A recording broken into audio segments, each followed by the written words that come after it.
come you guys are back there? It's okay. Do they look like pioneers?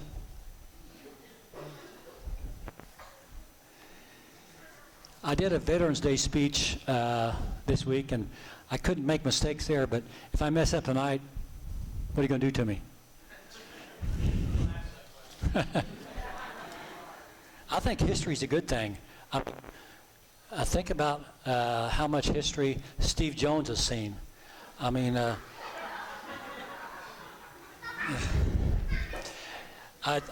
one thing I thought about was the people, when I was young, how old they were, and then how fast time passed.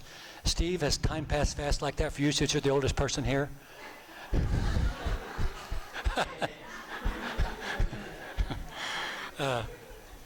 Are we not supposed to laugh? Time does pass fast, and but you know, we don't have much records from 1860 till 1884, but we need to talk about the pioneers some, about the people that came here, because they were here like in the, you know, Abraham Lincoln election days, Civil War, you know, no electricity even thought about yet, things like that. So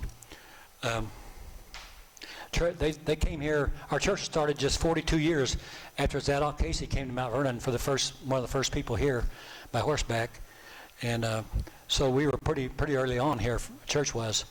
So I was going to ask a question of these pioneers here. I can't look at them, I laugh.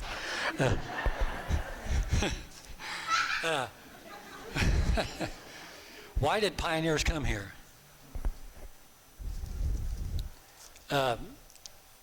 What's your name? What's your real name? Jackson. Okay, good. He got that right, didn't he? Come on down here. Okay. Now, why did you come here?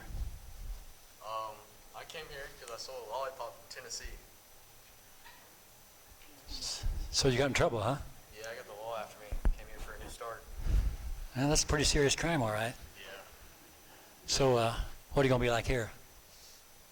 I'm going to be pretty good. It taught me my new ways. I just got to Cool. not do it no more. That's good. That's good advice for anybody. Yeah. You're a good pioneer. I try to be. Oh, okay. Yeah, we got to use a mic. Oh, okay. Tall mic. You're done. Oh, okay.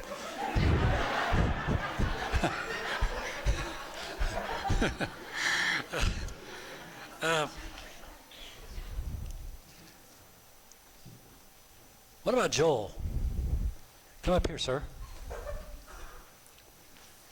You look fast. Can you run fast? Oh. Some days. Yeah, okay. Yep. Your dad was a fast runner, I heard. He tried.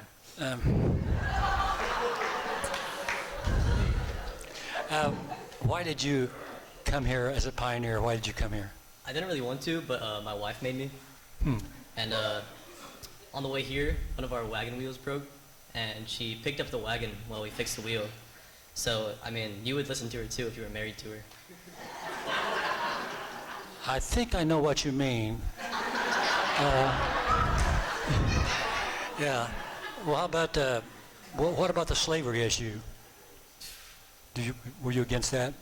Yes. Well, very heavily. I figured you probably came up here to maybe get away from that. But there was slavery here. Some people brought slaves here, but it wasn't illegal here, but it would be pretty soon after that. But, okay, thanks. No problem.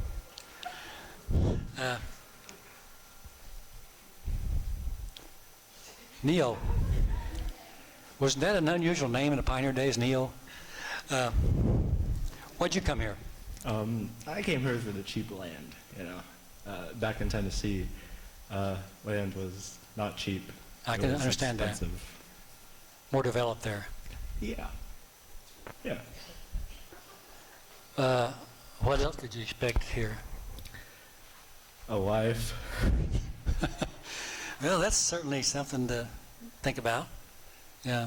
Yeah. Did you have any luck? Huh? Did you have any? Oh well. Okay. Am I good? Okay. Yeah. It's been some fun so far.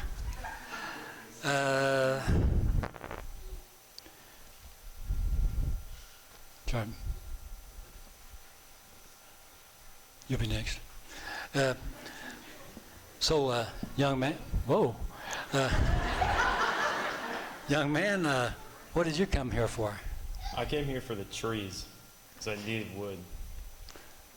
Yeah. Why didn't you go farther on to the prairies? Because it was hard to get there. Yeah. Didn't that kind of scare you, not having trees in the prairie? I mean, Yes, it did. you couldn't build a house, you couldn't have firewood, and it had good drainage here. So that was probably made a good choice. The people came later, got all the good land to the west of us. So, okay.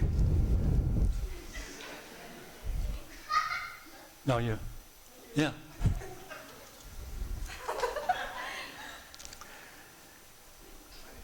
So I know you. Thanks, Jace. I know she looked pretty sad. Yeah, I'm very sad. Yeah. Yeah.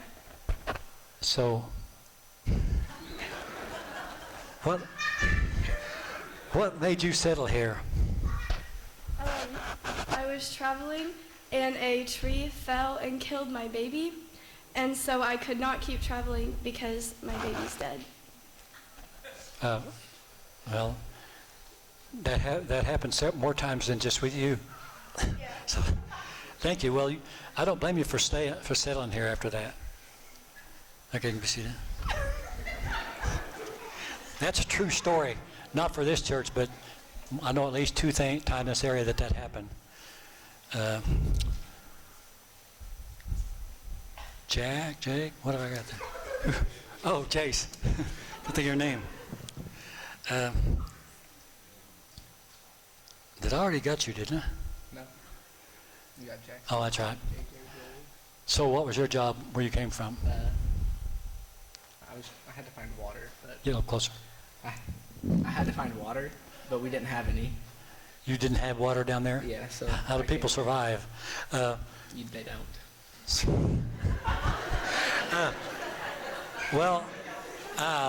So what was your job here?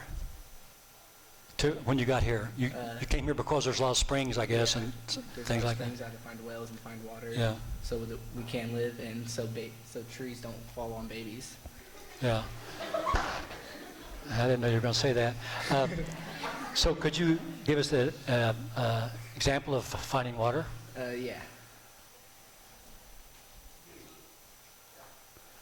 Just turn the wrong way. Yeah.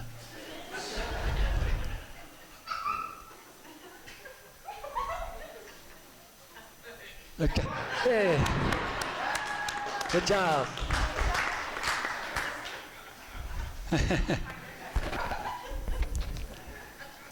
We got a couple more here. Annabelle? Young lady.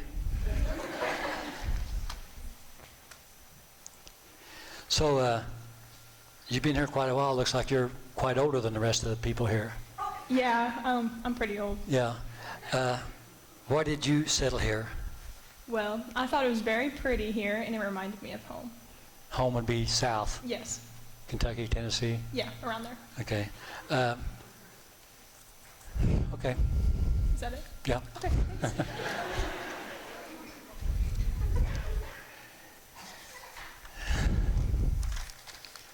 Oh, one more. I forgot about you.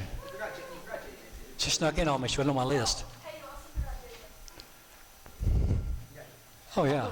Okay. Why'd you come here? Well, the men back in Tennessee were just no good. I came here looking for a husband, so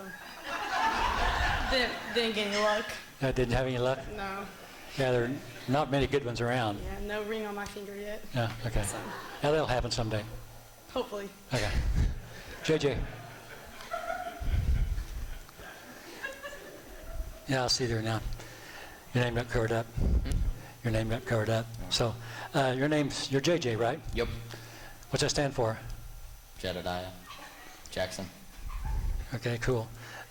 Why are you here? I didn't like people telling me what to do. It was also too crowded where I lived.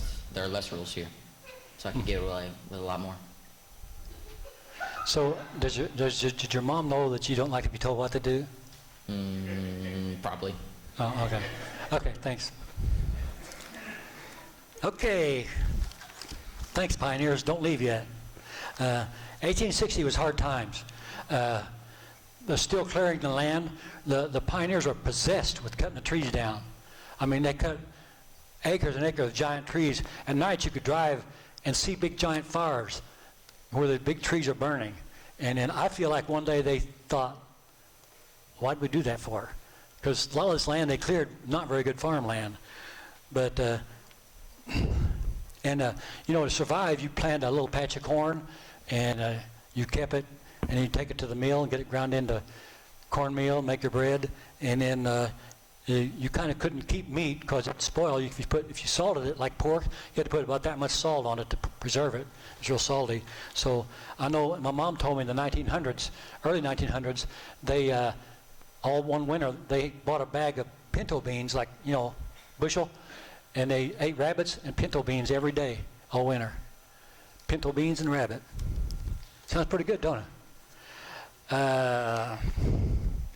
There was a couple towns east of us, Lynchburg and Shirley. Shirley was on the Howard Chapel Road down here. And I think maybe the Howard Chapel Church and Howard Chapel School was part of it. How did you, how did you decide to build a church? Now, I didn't ask you that question ahead of time. Yeah. Good answer. They gathered, they read, and they prayed. I didn't even tell you that, maybe a little bit. And so they gathered at homes, and they read the Bible, and they prayed about, and then they decided to build a church. And so on April 2nd, 1860, a plot of land was deeded from William and Mary Metters to the trustees of the church. And that would be like Sharon Flota's great-grandpa, or right in there, Trent. And Sharon is a direct descendant, and Trent and Todd Flota, of the founders, you know, the guy who donated the land for this church. And Mr. Metters died the next year at 51 years old. He's buried in the Metters Cemetery back here. And the trustees were William Calger, S.D. Ward, Ezekiel Knapp, Bethel Metters, and Henry May Hall. And I believe Sharon's the oldest. She's been here the longest of anybody. I'm not sure about oldest in age. But and Bobby Wheeler claims he's been here a lot longer, most of it because he came here when he's 1 week old. That shouldn't count. Well, yeah. So you got me beat if you go that way. You boys, or you guys, when you build a church, what size did you make it?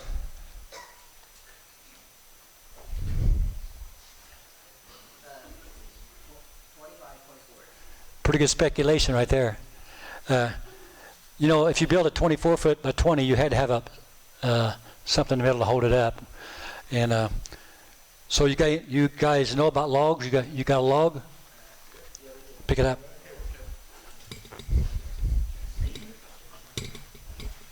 That's heavy now.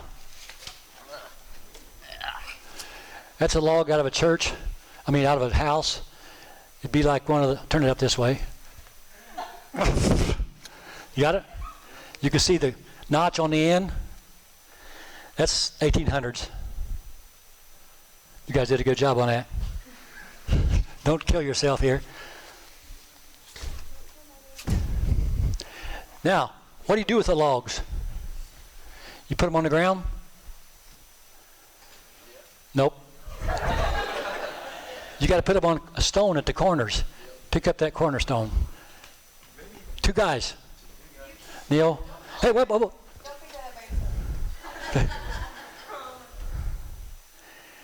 That's a cornerstone that's really out of an 1880s school. And put one at each corner. That's what we mean by cornerstone. We don't have those anymore. Okay, down. Okay, we got that straightened out. What kind of wood did you use? Was the church quite busy back then, Faith? We only had church once a month because the traveling Hey. preacher. Oh, I'm so sorry. That's my bad. We only had church once a month because the preacher was a traveling preacher and he had to stay with someone, and there was always a meal to follow church because preachers like to eat. Yeah.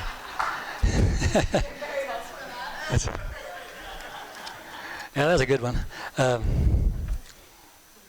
about in cold weather?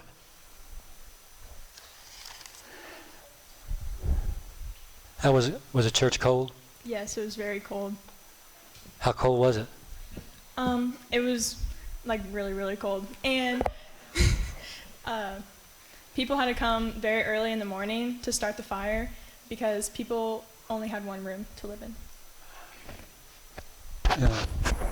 Do you not remember writing that on the paper? No, I don't remember that. She gave me a really weird look. Did you say, did they, about the time it got warm in there, you had to go home? Was that part of your speech? Sure. Okay. I think we had a stove, but I'm not sure about that. Pretty sure we did. We don't have any records of the church from 1860 to 1884, but we got it from there on somewhat. This is from a history, Jefferson County history from William Henry Perrin. He wrote History of Jefferson County in 1883. Dodds Township church services are now held in almost every school house in the township, besides in 2 frame church buildings. The Lebanon Missionary Baptist Church has an enrollment of about 140 members. A good Sunday school is kept with attendance of 50. Samuel Metters is superintendent, and through his efforts, the interest is gradually growing. And he's also buried in Metters Cemetery.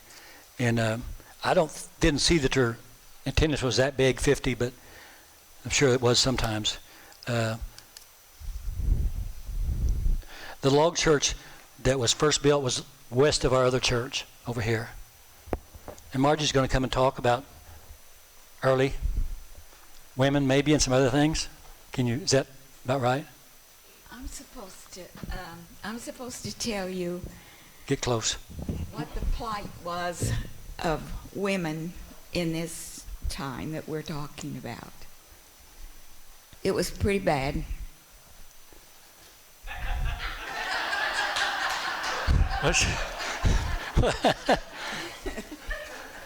In 1863, the Centralia Sentinel newspaper described who a young man should marry.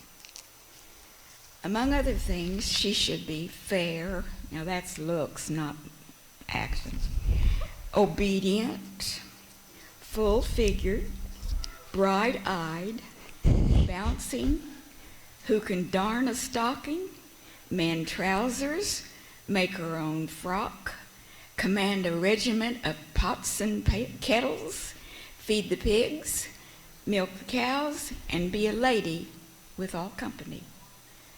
As to a marriageable man, another newspaper said this: he shouldn't be a drunkard. Amen. That was it.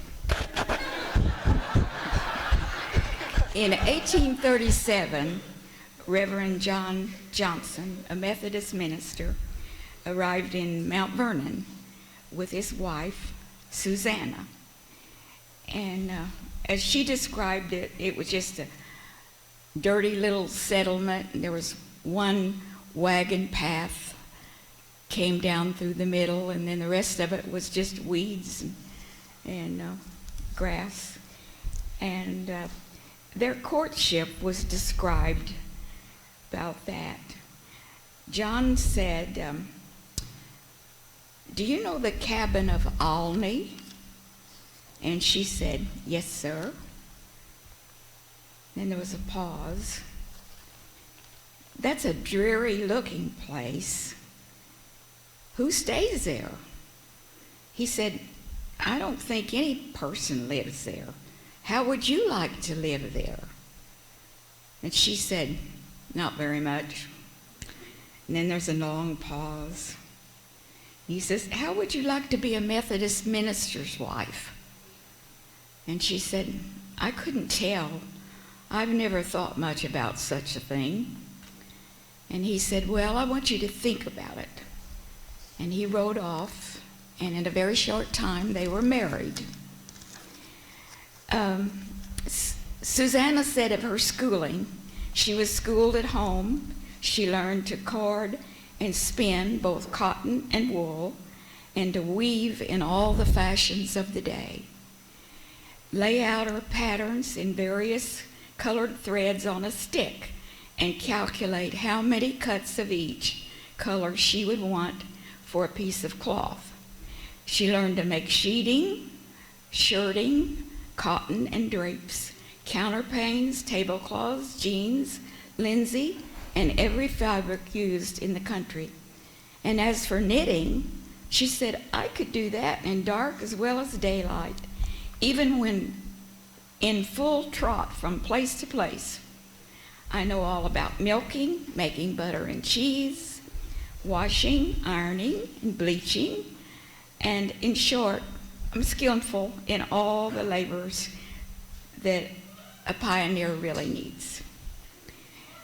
At one point, they had gone to the Methodist conference, and they spent just about all their money. They just had a little bit left. So John took the money, and he paid in advance for meal enough for her to make her bread. Now, you know, flour was a luxury, like sugar and coffee, and you didn't have that except on Sunday, and not very many Sundays. And he also paid for some cabbage and turnips and some meat. But for some reason, the meat was never delivered. But a neighbor gave them a shoulder of bacon, and that was all the meat they had for 6 months. Cornbread, cabbage or turnips, boiled with a little piece of meat about the size of her thumb, and this is boiled over and over and over until it would fairly fall to pieces. And this was their diet for a whole month and more. She had no brilliant light for her carding and spinning, and she would start maybe an hour before daylight and work until maybe 10 o'clock at night, just by the firelight. So she made a lamp. She took a broken saucer and made the wick from a pretty large piece of string, skimmed off from a rag, and then the oil that was skimmed off where the meat had been boiled, she used that. And it made, she said, an excellent lamp. She raised 10 children. Her husband was threatened, her family harassed because of his stand against the excessive use of alcohol. Then the Civil War brought conflict. Not everyone was for the Union, and not everyone was for the South. And there was the Knights of Golden Circle to add to all this. And in 1862, there was what they called the village of Rome, which I guess is Dix now. And there were women living there who their husbands were Union soldiers. And so they were threatened and harassed by Southern sympathizers. So what did they do? They sent away for some revolvers. And Mary Coleman, her soldier husband, died at Atlanta. Train services were new in the area and only came as close as Ashley. So she, a 30-year-old widow with her little 5-year-old son, she rode in a horse and buggy to Ashley, and then rode the train to Carroll, and then she took passage on a steamer from there through the war-torn South. But she brought her husband home. And these were the ladies. Thanks.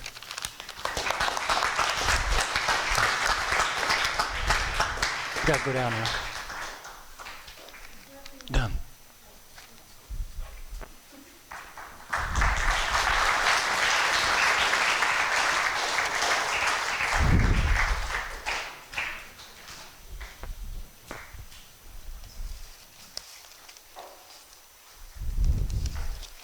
What's the next one? Next one. That's it.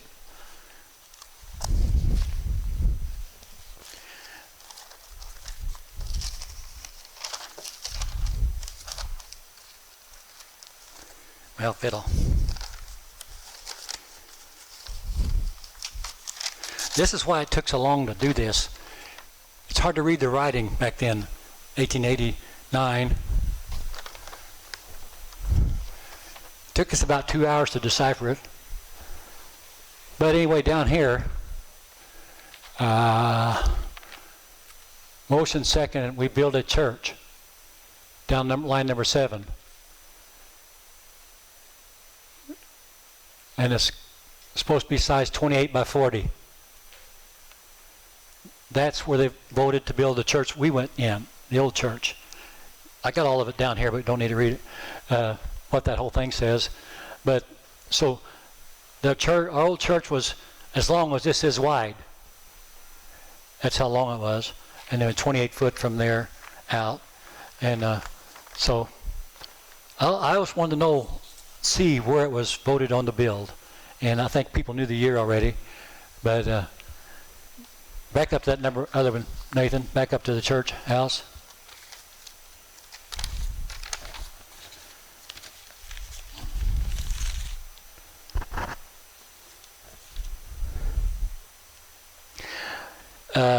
It took them 7 years to build the church, and I don't know that they had that many people.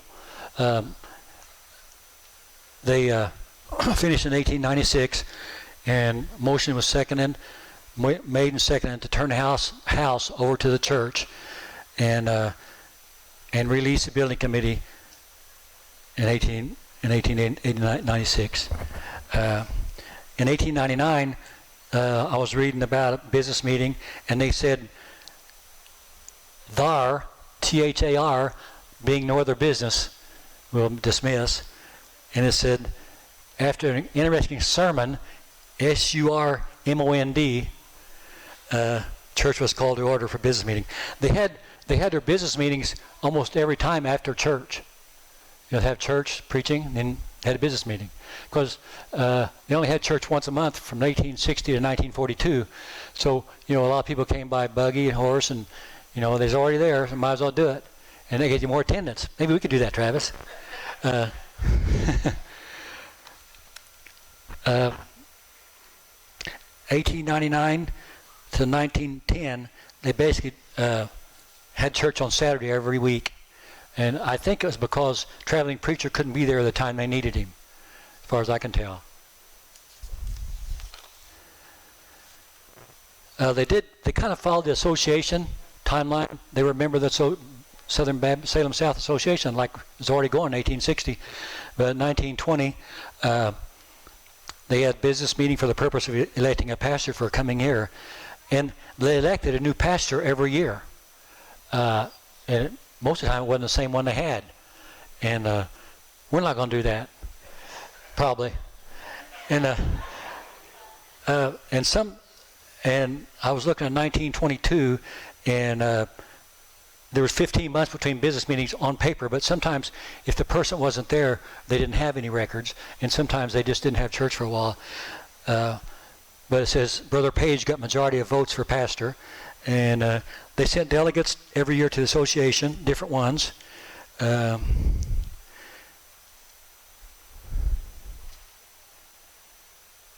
from September 28th, or from 1928 to 1929, they went to business meeting, but there was no business to discuss, so they went home. There wasn't much going on, I guess. Catherine Calger, Catherine Metters, after she was married, was elected Sunday school pianist in 1931. So she had plenty of experience for a long time. 1932 was the first mention of revival. They had 18 saved, and with 12 joining a church, plus George Metters joined the church too. And that'd be something to see, wouldn't it? There was a motion in 1934 to have roll call at church, homecoming like, to notify all members to be present or answer by letter and also bring an offering.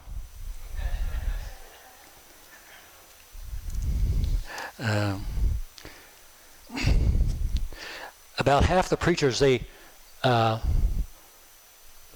weren't ordained, and a lot of them were ordained after they got a preacher. In 1936, Joe Carter was treasurer and Emma Carter was Sunday school superintendent. And those people were so old when I was young. I mean, they drove a 46 Plymouth, and you sit way back in it, and you just barely see them driving in fast in the driveway. And that's fast. And but they did all kinds of stuff when they were young.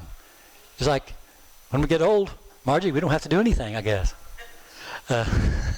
Hey, when she got to be 75, I told her everybody she was 3/4 of a century old, and now she tells people I'm that old. Thanks a lot. I shouldn't have done that to you, maybe. There was a time in the late 30s to 1940 they had no pastor for several years. And in 1940 to 44, they had Everett Savage. 44 to 46, Roger Neal. 47, Brian Kennedy and Charles Hargrove. 48, a Tittle guy. And 1950, Ray Wilkie. You've all heard of him.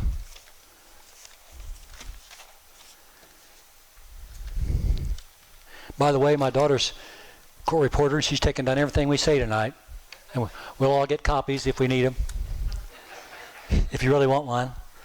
You know, in 1938, there was no power here yet. I mean, 1938 is when power came here.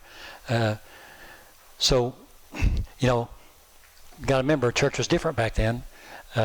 We went with no plumbing and air conditioning until 1977 in the old church. In the war years, there was hardly anybody here. No men. The women, there was like maybe 10 to 32 people, most of the time below 15, offering $2 to $5. And the women made quilts, and they sold them. They called it Ladies' Aid. And you think they did any gossiping while I was here? Anyway, they made those quilts, and they sold them, and you know, that's how they kept the church going, to pay the preacher. And the women had all the jobs. I got ahead of myself there, but in December 25th, 1932, they had $3.13 in offering and treasury.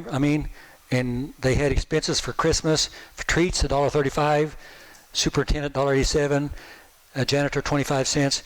The expenses was 9 cents more than what they had. So the Sunday school superintendent paid 9 cents to make it balance out. In 1933 at Christmas, they had 57 here. The next Sunday, they had 12. That don't sound like us, does it, Travis? You didn't hear me out there. 1936, church once a month, paid the preacher $5. Kept paying preacher a little less all the time. $5 down to $4. And I told Travis a while back, we weren't planning on doing that. We're going to go up, maybe.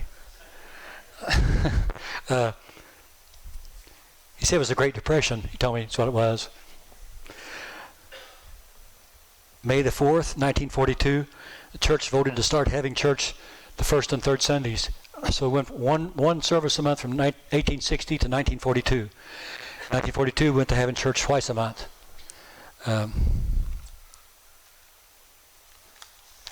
You know, I was thinking, back in my day, and that was not that far back, there was no security lights, and it was pitch dark out there.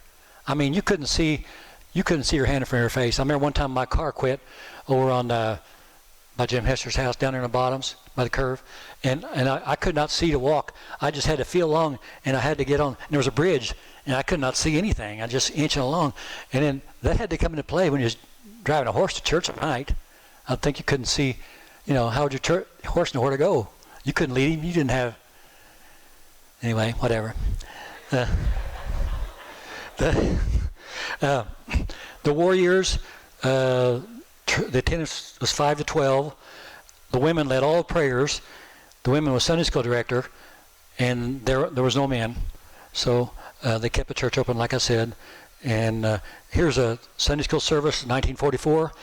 They sang hymns 40. They always did a bunch before Sunday school started. They sang hymns 47 and 68. They were led in prayer by Sister Wilford. Lesson was read by Sunday school superintendent. They always read the lesson or had a scripture reading.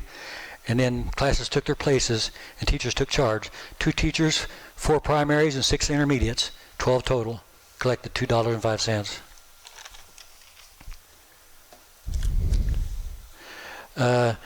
I like this one. 1948, they elected officers for the church and Sunday school. Church treasurer Joe Carter, organist, anybody that can play. And that pump organ is in there. I was going to get it out, but it's just too heavy. But we got an old pump organ in that room in there. You ought to go in and see it sometime. That's what Catherine used to play. And I tried playing it one day, but it don't pump up anymore. I can play songs, Can we lie up here? Travis never does.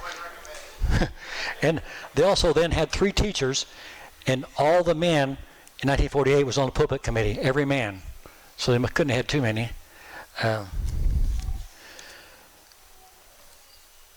Let's see. Here's a letter from Nora Calger, which is Sharon's grandma, Catherine's mom. And she'd been a church clerk for 30 years. Dear Lula Etta, I am turning this book over to you. Not very well kept. Hope you may do better than I have. I have missed some meetings, which I have no minutes of. And as you know, at one time, we were without a pastor for a long, long time. Nora Calger.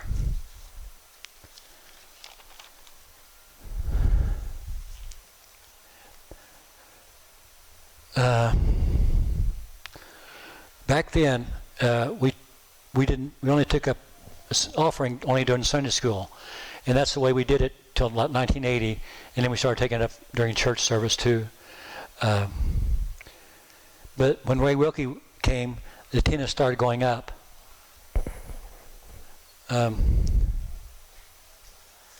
Reason I'm looking so much because I crossed out a lot of stuff I didn't think I needed after I had it written down. 1951, Ray Wilkie was here.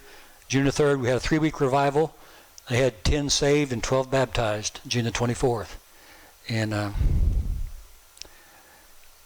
can't remember back that far, but I've heard talk of the good old days. There wasn't any place else to go except church, so it's pretty,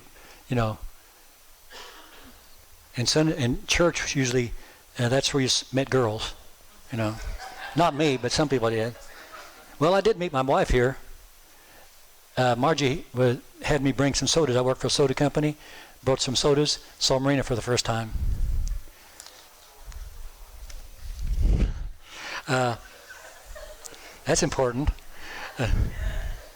When you got in 1952, we had 100 people for Sunday school. The churches, there's no classrooms, just the church. Where'd they all go? Where'd you have classes at? Maybe went outside. I'd say they probably did. There was nothing. In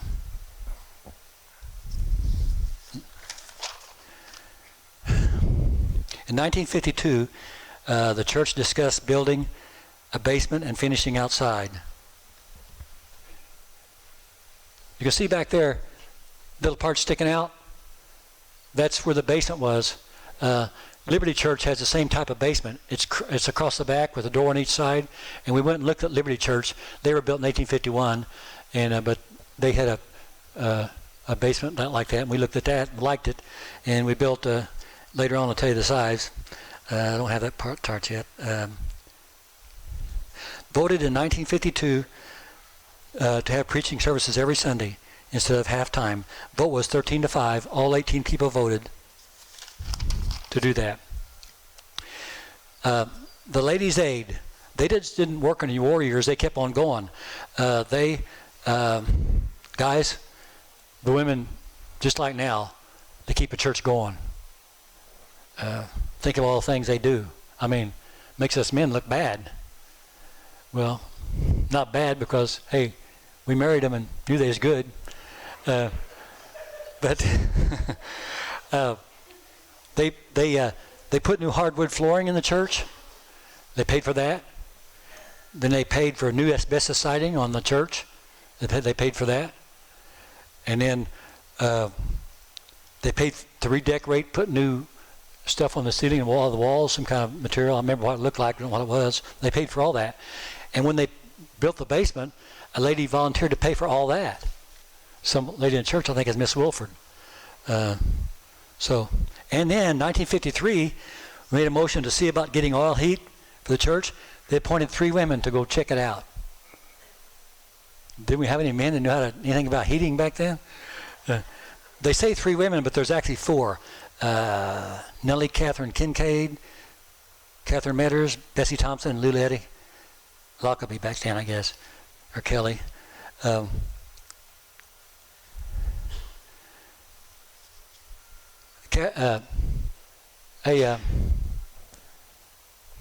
Karen, are you awake? Are you relation to the William Metters? Okay, she's another direct descendant then. I just remembered that. Do you want to say anything? Okay, all right. Let's see. 1954, saved and candidates for baptism: Clyde Clifton, Howard Wheeler, Charles Donahoe, Vic Wheeler, Evan Johnson, Loretta Sledge, and Lil Wheeler, or something like that. So that's pretty good to know that. Do you know that date, Bob, 1954? Okay. That's pretty cool. Everett and Anna Richards joined the letter from Campground, 1954. And then they had a special business meeting in 1954, voted to build the basement. And so when they did that, we took and made a choir on top of the basement, so that made our church seem bigger. Then we had 3 rooms on top, the basement, and then down below we had partitions made out of drywall, and you could take them up and down, but us kids knocked holes in them. That was not good. Reach in there and try to get somebody. Don't do that.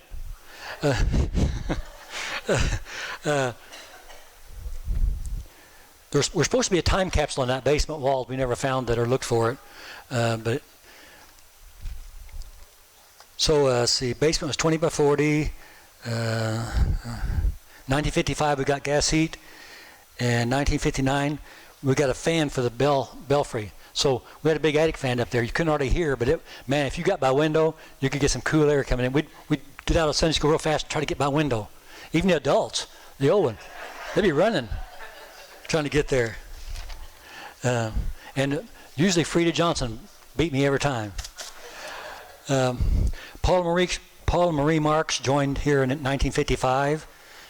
13 were baptized in 1955, and my 2 sisters, Kay and Shirley, and my brother Gary was baptized with that group. Glenn Gregory, there's Glenn. Him and his wife joined a letter from church in Washington State.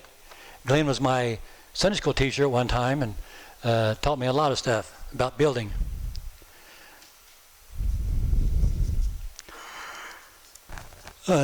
One time, George Metters was standing right over there, and Ray Wilkie was preaching, and George got happy, and he shouted, had a song book in his hand, and it let go and hit the preacher in the head. That's a true story. You heard it, Trent? But Ray Wilkie said it's only a glancing blow. I heard this story 2 different ways. I heard it from Terry, different what Margie had, but Terry said some boys came in church, and my brother Terry, and Ray said, wipe your feet, but he said, wipe your seat. And everybody started laughing, and Francis Wilkie died laughing, and the preacher tried to preach, and he couldn't, he laughed too much. But Margie said it was a different story. But same ending. Yeah. And she got a better memory than me. August 1963 had 119 on the Sunday school in August, and September had 136. And Sunday school was bigger back then in church attendance. Now it's the opposite, I think. The bell tower, the belfry was added in, I think, like in the 1920s. That's speculation. I didn't see anything about it. But, we could ring that old bell from down below. I was always afraid it might fall through. And the ladies' aid paid for that, too. And I got to climb up there right before we tore the old church down. And sometimes I wonder why we tore it down so quick, but I climbed up in there, and there's just a little ladder stuck out about that far. You had to climb all the way up there, and oh my, the names of all these guys that carved their names in there. I mean, there's hundreds, it looked like. I took a board home, and I lost it now, but I wish we could have somehow cut that thing off and set it under a canopy and kept it. It was so cool. We still got the old bell, same bell out here.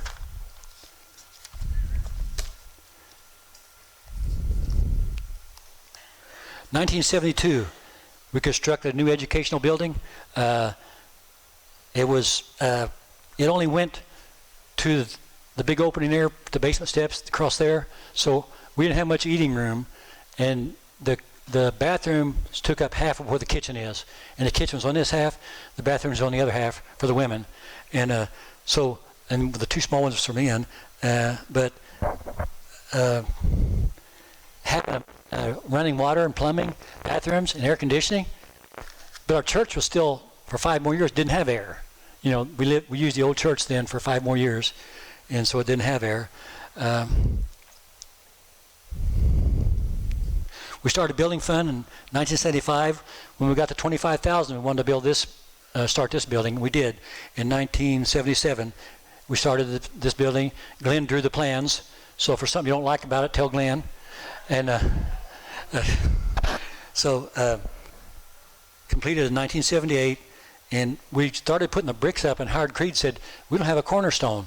So he went down and had one made for the corner out here that tells the year we started it. Howard Creed was a hustler when we built this church. Did a lot of stuff. Nathan, picture time. I might have more pictures than we should have. That's Harold Conroy and Margie Carrell are old preachers, and I'm in most of the pictures. Not really. Keep going. I told Karen I'd get her picture in here. That's her, with her back to the camera. That's her standing up. And hold on, don't move, don't go yet. That's her mom and grandma, and Presley Cummings' wife, Myrna, over there in the corner. Okay. Next one. Howard Wheeler, Margie's husband, and Wilma. Gary Davenport, former pastor. He was always happy.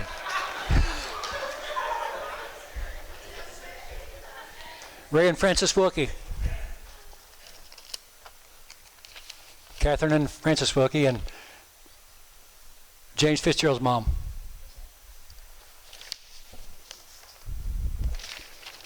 George and Catherine. Miss Veach. Who's the other lady? Anybody know? Mrs. Veach, when she worked at King's Bakery when boys were dating, and it's the only place open in town. So after we dumped our girls off, we go to King's Bakery and get all kinds of good stuff to eat. And you can go there like 1 o'clock in the morning, she's still working. Sorry. And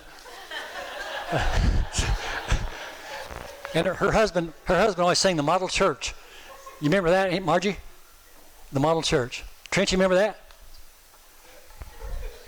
Okay. Terry Creed and Marina. We always used to eat outside. We didn't have air conditioning to eat in. Annie Richards. That's my sister Kay, and Alan Creed on the right, and Tom Marks, I think, on the left. That is, that's a church after we built the basement, and we put the choir back in there. And that painting was paid for by Annie and Everett Richards. And Bob, how'd this come about? This is a picture of it.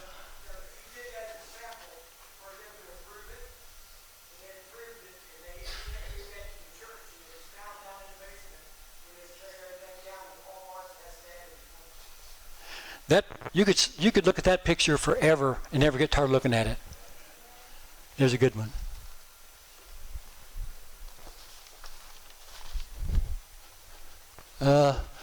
My brother Terry on the left, he's always with all girls. I know some of the Sledges, Pam maybe, Sandy. Yeah. Next. There's a Luletta Kelly, high stepping.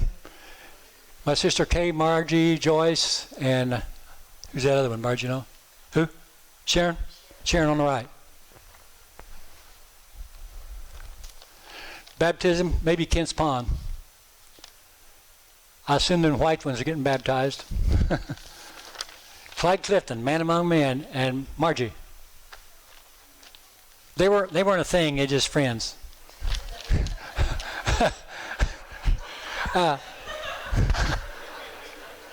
Luletta Kelly, and and what was her husband's name? Forgot. Oh well. Anna Richards. Yeah, okay. Well, that might have been the 100-year anniversary. Yeah.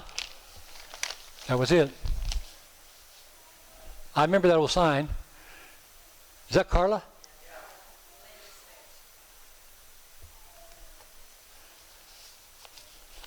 That's the front door of the old church. I got those names written down someplace. Oh well. There's a Beulah Johnson and Emma Carter.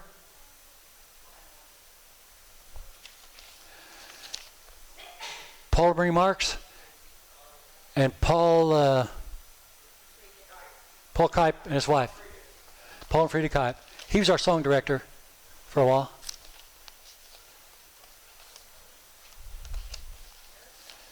Donna Scott, Carla, is that Jeannie? I don't know who the other girl is. Clyde and Mary Bell Clifton. When they gave me, the day I was born, they gave me a silver dollar. I lost it last year. Can't find it.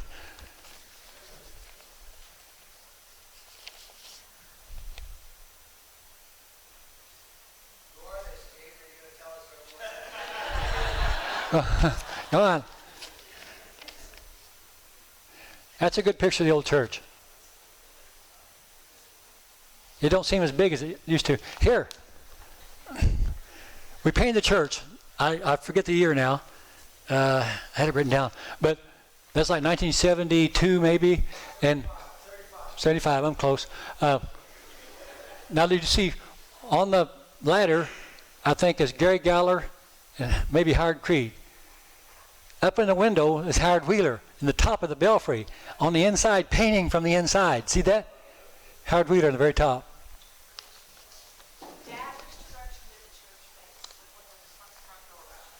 The front door faced south. Yeah. Where's my Volkswagen? Oh. Now, we started to a family reunion at Champaign. The motor blew up in Salem. Okay. Learn a lot here, don't you? Next.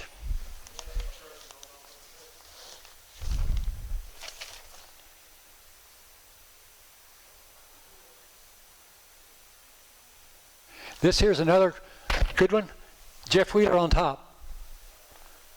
Right? Yeah. Then is that Howard?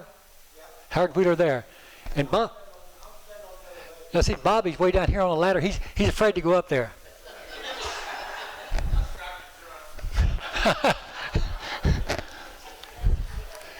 That's getting ready to build a new church, and Stuart Bean, Les Sinks, and Howard Creed had a model of a church, kind of, I think it was, coming out, getting ready to dedication.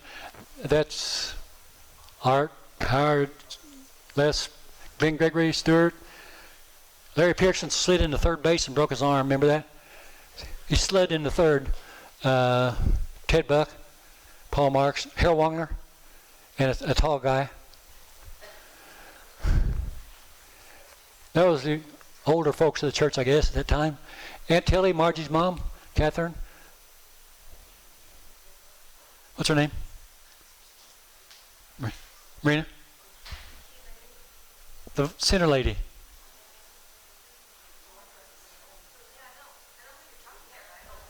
That's Sandy Pace's mom, wasn't it?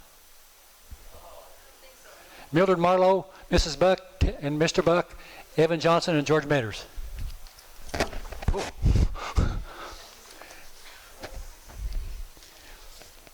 We see, I do have all these names. I'm looking at the wrong piece of paper.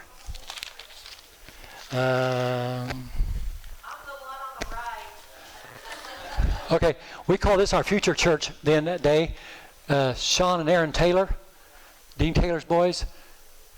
Ryan Creed, Michelle Creed, Stacy, Jeremy Boone,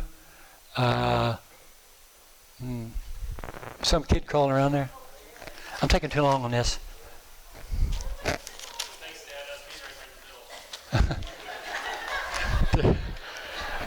That's right where we are now. They're dedicating a church right there. Mr. and Mrs. Clyde Buck Sr., Ted's mom and dad. Good people. The Trusses came in, building the church. Art Flota came out from town. He'd come out from work to urge us on. He didn't do much work, but he didn't need to that day. Wait a minute. We set the first beam, this one. So me and Hank Sauls got on the ladder, and we didn't put the scaffold right under the beam. We moved it back some.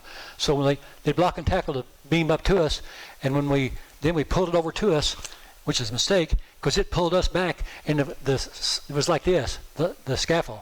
So we hung on to the beam. So the next one, we didn't get back. We stayed right under it. We pushed it out and then set it over. We didn't have to worry about killing ourselves. And yeah. What? Bulldozer. I think it's Phil Thompson. Oh, your dad did it? I didn't remember that. I was here, but he's a good tear-upper guy. Okay. Dr. Wad, preacher, Les Sinks. Good picture of church. There's Gail Boone digging the basement.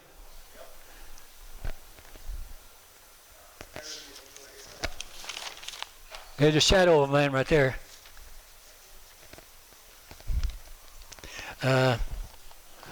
People come to get dirt. We gave dirt away. In fact, we gave so much away we almost didn't have enough to fill back around.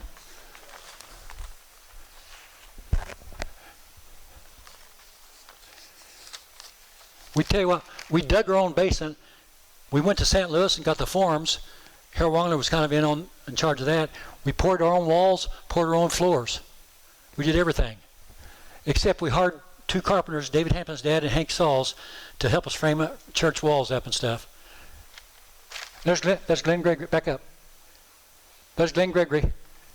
He was kind of the honcho. Him and Harold. David Jones. David called me. It was wintertime, and he called me and said, "Steve, we had the roof partly plywood, partly on." He said, "We got to get over there and cover that church up. It's going to snow in there." So I don't know if Ben was here or not. We went up there and we used 3/4 plywood. It was heavy. We finished it off before it snowed in here.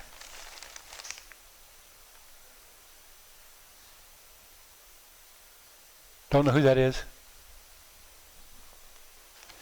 Eddie Joe, that's the only thing he did was bring him baptistry. He went down south and got the baptistry. He wasn't going to church here then. That's our workers that night. Jimmy Johnson, me, Dave Jones, Paul, Evan Johnson, Red Wheeler, and Les didn't work. Pretty fun times.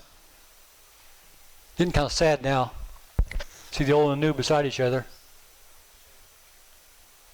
That's a good one there. See, it's snowing.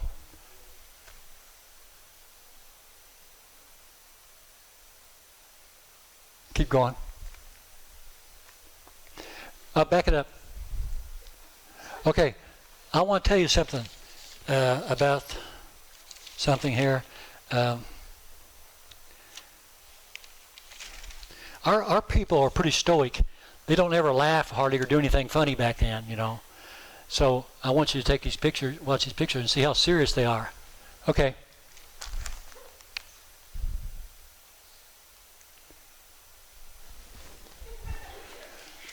I broke it. Oh, looks like our photo bobbing for apples. The preacher bobbing for apples. George's already wet, and the king and queen of the Valentine's party. See, he's got a scepter. Oh, Georgia, there's you. So you're trying to trade a lifesaver with Eddie Joe.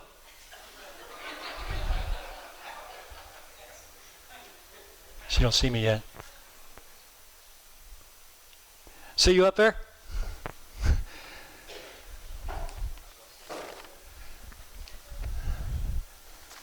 Looks like a drag queen. That's me.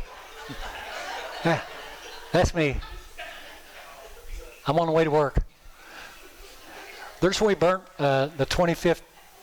Yeah, we had it. We burnt the note for the church, for the auditorium. Anna Richards, Joe Carter, Evan Johnson, friend of Evan's, older folks. Well, we had, leave it there.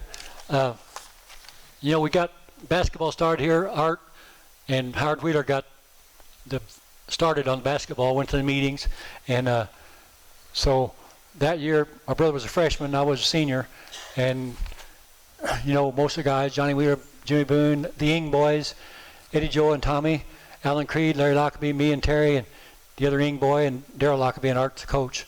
That year we were really good. We won like 18-3, but I got thrown out on my last game because I fouled a guy because we didn't win. But was just dumb. And next one. It's all about me, seemed like. That's all the pictures I had. And here's when we, I think we won the championship. And that year, we also won the sportsmanship award. It never happens when you win. You always give that to the losing team. The worst ones. We won it that year, sportsmanship. Donnie was our hatchet man. He wasn't in uniform that night, so he wasn't playing a rough team. No, he was good. Les Boone, Terry Joy, and all of them. Yeah. Girls softball, we did good there too. We beat almost everybody except Central, and Donna didn't like to lose. I don't think I got any pictures of Donna in here of the team. I didn't have any. There's Terry Joy. He was a big help on coaching the team. That's what a ball player should look like right there. You didn't know that was in there, did you?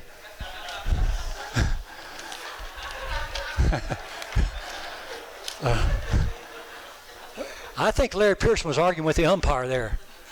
Look, Larry looks like he's upset about something. But that would be unusual for Larry to get upset. This is musical chairs, and Donna and Donnie Hayes and Donna there, and she's thinking about winning, and he's cheating. He's already turned around. Good old days. Donnie and Sue, hard-working church people. Thad and my grandson Logan. Thad on the left. We were doing, Terry Joy always used to like to have Sunday school picnics. Everything was Terry is a contest. You know, you have to see who can, you know, beat somebody at, we used to have turtle races. You catch a turtle, whoever crawled the outside, you know, would win. He'd catch his turtle like a month ahead of time, so it was anxious to get in water and take off.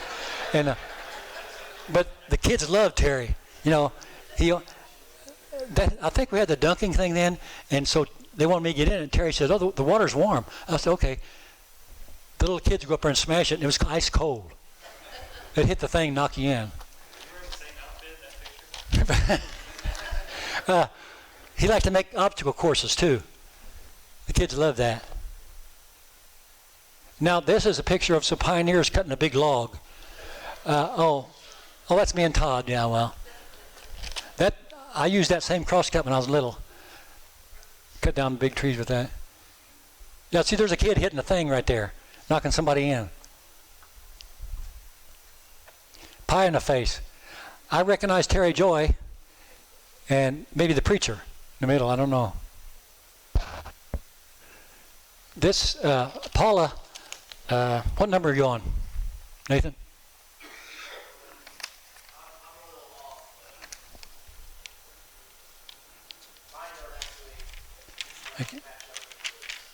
Okay. Well, anyway, Paula I was teaching the college and career class, and Paula Joy got us started on a backyard Bible club at Oak Grove Terrace. They never did nothing like that for anybody except us. And so the kids went there and they had their own Bible school with the kids in the park. They went to all the trailers the kids did themselves and got the people to get their kids in it. And next one. That was 77 to 77. Okay. They didn't have chairs. They just sat on the ground. And I thought that was interesting to have. There's Kim Joy. They're playing games. I thought that was worthwhile to see that. Oh, I got this too. We also went down to Pounds Hollow. And Marina said something, I had a note on there about how their shirts are lit up, it looks like. The boys on a log. Girls had to do the same thing. And the girls had to jump down. See where Kim's up there? That's a long ways down. And she's afraid, but they finally forced her to. She survived all right. Had fun that day. We had a boat race, you know, in the middle of paddle boats. Yeah. That's where we saw Snake and Jared and Jamie. They're heading for the hills. There's where we're starting. Now these are the ones I haven't seen these pictures yet because they was in my camera from when still in my camera because we didn't never get it developed. And so Nathan and Marina got them developed. He had it on something, but that's putting the new gym up. I stayed there and watched them, make sure they didn't mess up. It was pretty fun to watch.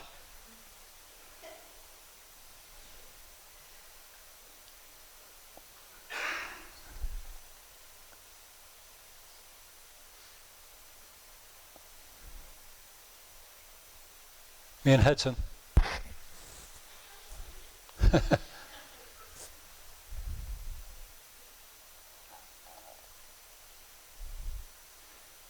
It's quite a project.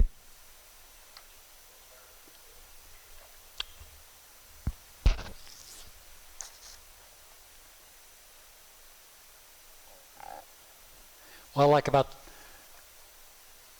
this church is we all were unanimous when we voted to build that gym. And we paid $380,000 for it, and we paid for it in like 3 years.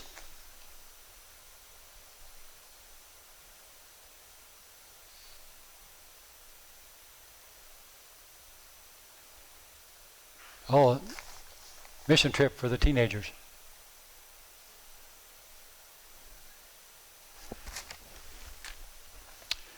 We had a lot of basketball trophies. This here is the one I'm proudest of. It ain't much. The women got trophies too in that bunch. We had 2 basketball teams, men, and we always usually won. But this trophy here was when I was a freshman in high school, when they started the church league. This is a traveling trophy. Whoever had the most fans got to keep his trophy that year. And so when we go to play a game, they'd kept count of the fans. So they'd have the other churches stand up. They had 5 or 6. They'd say Lebanon. The whole gym, like a grade school ball game, would stand up. It'd be like 100 people there. And so we won it 3 years in a row, and they quit giving it because we won it every time. But even when I was just after high school, every time I went down in the basement for class, this was sitting there. I looked at it every time. I'm so proud of it. But Bob thinks Howard was in on it because this guy's looking at the sky. He's looking up. And so we figured Howard might have had some input on that. Dad never cared about who won or lost the game. He was more interested in people's souls, you know what I'm saying? So, yeah. Well, that's... Him and Mark went to the first meetings, I know that. Yeah. Mark was still a young boy, a young man then, so. Well, if he didn't care who won, he's a lot different than you.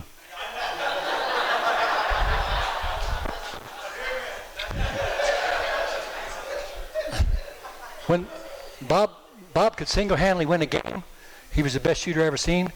But he also, when he drove to the basket, he punished the other guy so much that after he made a basket, the other guys kind of staggered, and then he'd try to get Bob back the whole game. He'd foul so much, Bob would make 10 free throws, win the game. True story. Let's see here. Okay. Yeah, I lost my place, Bab. I think I'm done, just about. I want to say one thing before I want to have anybody wants to say anything. How much time we got, Travis? Oh, well, I was going to try to keep this to the same amount of time Travis preaches, an hour and a half. But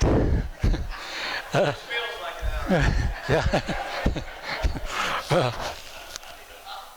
I'll tell you, it's nice to have the friends of this church and brothers and sisters in Christ and friends. I've got more friends. We've got more friends than anybody. I mean, some people don't know how to have any friends. We can call up any one of you with a problem or help or need help or get some people to help somebody, and they're there. And, you know, I can't help people like I used to, but I like that kind of thing. And we got good kids, all of them, real good. And there's only like 3 people that go to church here when I was young, that's my age, Dale Mathis, Eddie Joe, and me. And, you know, sometimes we go our different ways. But I want you guys to know, all of you, that you'll always have a place here in the future. And you might be the future of our church. You know, as you get older, we all get older. Before I turn the mic over to anybody, you guys come up here, a couple of you, just to get mics, in case somebody wants to talk. Get a mic.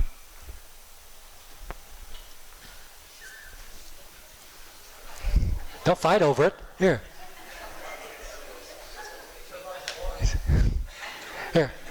Here, come and get it.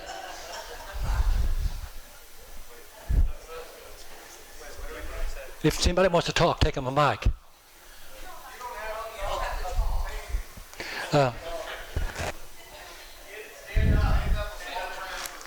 Wait a minute, not yet. You gotta wait for me to tell you to go.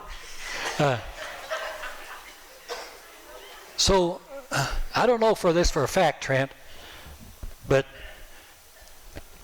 there was the Adam and Kazi Calgar inherited land down here where Sharon grew up, and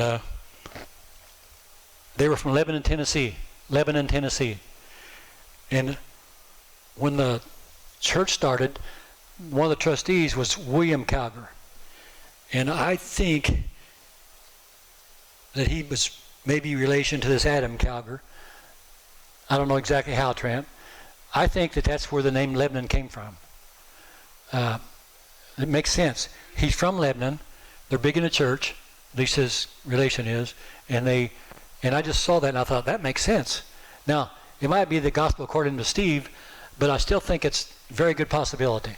I mean, it's not for sure, but I would say it is. So that would be Sharon's relation too, down through, she's got the Metter side and the Calgary side. And so that's where I think Lebanon Church came from. In fact, I'm about positive. And it just happened to run onto that, and I just thought that'd be good. Now we know. We get asked that all the time. What do you think? Yeah, good.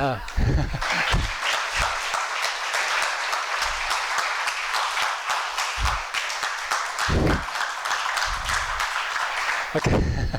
Okay, anybody got anything they want to say? Any story or anything about church or good times, bad times? I've got a couple things. We got time. One time, we had a mouse in the church over here. It was on a Sunday night. Julie Wheeler, is she in here? Julie screamed, got up in the pew, ran down there towards the center aisle in the pew. I think she stepped over somebody out the church. A mouse. Is anybody scared of mice in here? Marie, didn't raise your hand, but I know you're scared of mice. I forgot to mention this. When we built our classrooms back here the first time, we kind of had a whoops because we built the building on somebody else's land. So the Marlows, by that time, Foster Marlowe, he had passed. That's Barbara's grandpa. But Mildred Marlowe lived over here. So we owned over there against that property. And if you look out there in that field, you can see a depression. That's where the old well was. That's where we got our water to drink out of that old well. And then, so we had to trade that land for the land back there where we already put the church on. So, hey, that's happens. We didn't think about that.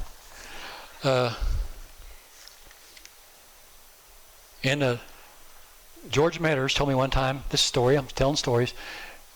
There was a time when he didn't go to church very regular, but back in the bottom by my house, he shocked up on Sunday, instead of going to church, he shocked up hay.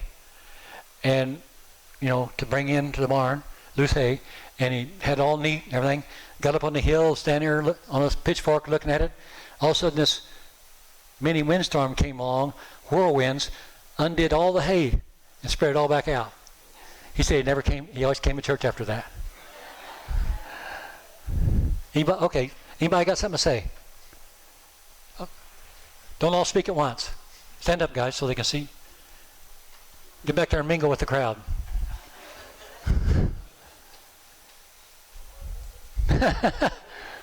Anybody want to speak? Tell about something. Tell the story when Dad picked you out of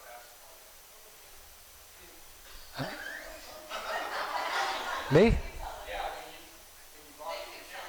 Well, when I lost my temper? Yeah. I don't remember that. I don't. I'll tell you a story about Art Floda. He was tough. Like we had a basketball game when we played independent for years. We had a good team. We had me and my brother and Steve Strickland and Tom Smith-Peters and big guy, 6'8" guy from Effingham. We played the St. Louis Cardinal football team. And anyway, so one night I was playing, and this guy kept knocking Art down all the time every time he shot. Two guys would just knock him flat. And my brother was getting mad. So I'm going to deck that guy. And he told Art, he said, Art, when I get down with that guy, he's going to be looking up, and he ain't getting up for a while. And Art said, nope, I'll handle it. So played the second half. They did the same thing, but they couldn't catch up to Art. He shot every angle, horizontal. He had 40 points. And when he walked by the men after the game, I'll never forget this, they walked by him. He goes, see the score?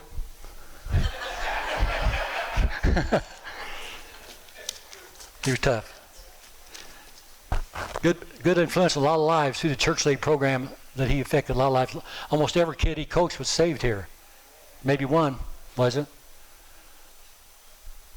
And they were our. Talked to a young man that played here that doesn't know anymore, but he said this was the only church that he went to play basketball. He went to 3 different churches or 2 different churches that made him attend church services. And ours was Yeah.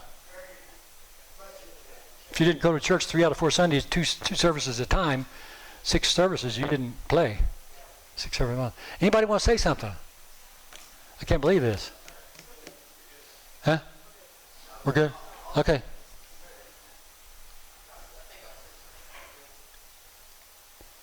One more.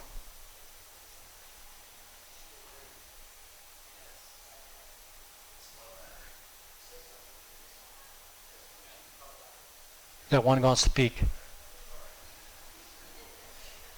Hello? Okay.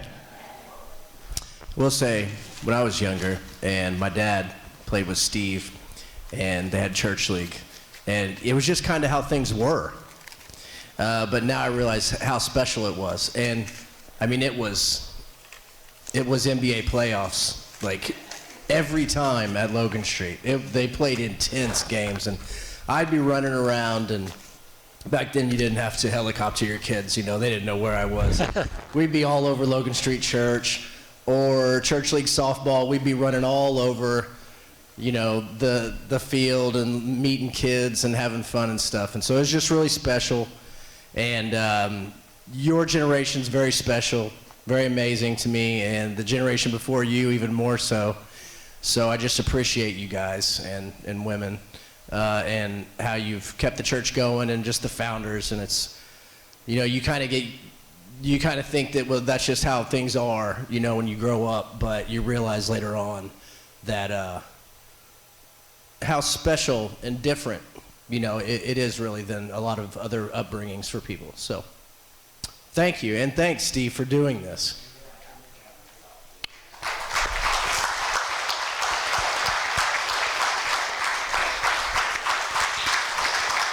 One more thing.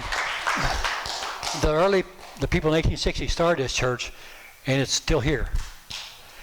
We've seen a lot of small churches close, but we're like giving them a legacy, and we'll meet up with them someday, some of them. One more thing.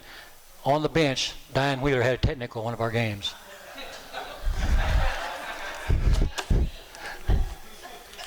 What? Oh.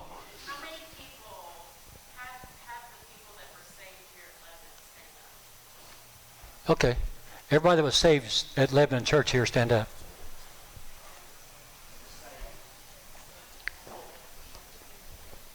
Yeah. Good.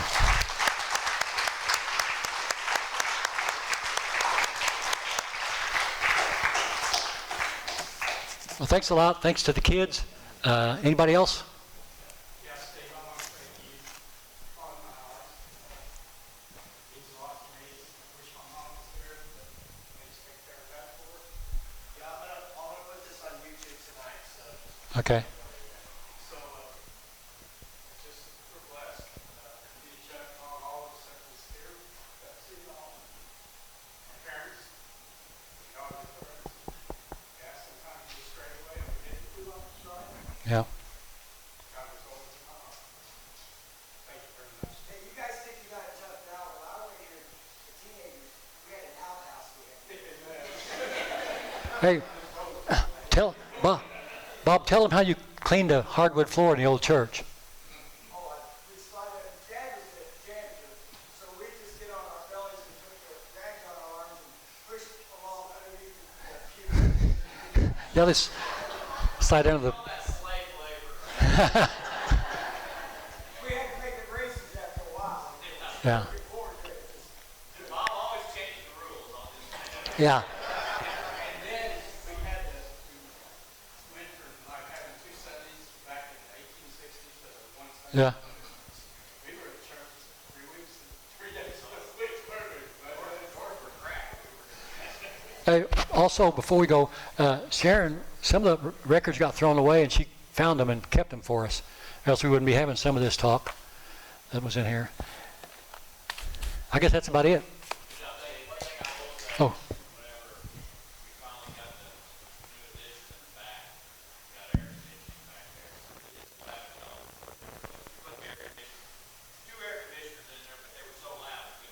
Yeah.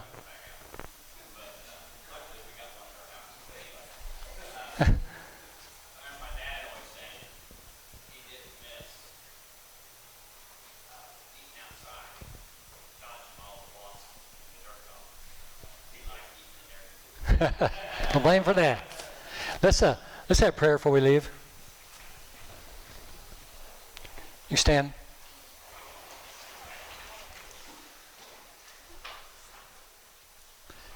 Father in heaven, Lord, we thank Thee for this day. Lord, we thank Thee for this church. We thank You for being in our midst. And we hope we honored You tonight by laughing a little bit, but thinking about the hard times and the good times. And Lord, we're thankful for all the people that's been saved here. And not about just numbers, but we're glad for them, Lord. And we want to see more done here in the future. And help us to be a church that people want to come to. And Lord, I appreciate the way that our people always get along and we love each other. And thank You for the youth we have. And thank You for Your saving power. And help us to keep on. In Jesus' name we pray. Amen.